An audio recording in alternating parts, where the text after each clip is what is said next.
میں گیا اپنے کالج میں جہاں میں پڑھتا تھا، پرنسپل صاحب بدل گئے. اس وقت وہ لیکچر تھے، پھر وہ پرنسپل تھے. تو مجھ سے کہنے لگے کہ میری اس پرنسپل ہونے پہ بہت سے لوگ پریشان، خفا، حاسدین ہیں، تو کوئی عمل بتائیں.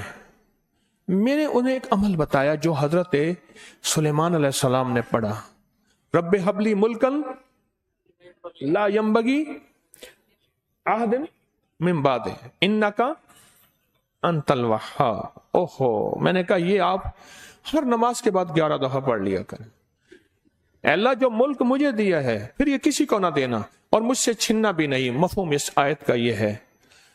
ایک دفعہ مجھے ملے ایک بٹھے پہ اینٹوں کے لیے، میں بھی گیا، وہ بھی گئے ہوئے تھے، ریٹائر ہو گئے.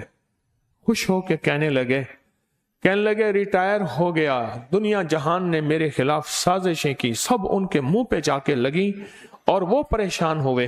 اس دعا کی برکت سے میں باوقار ہوں، باعزت ہوں.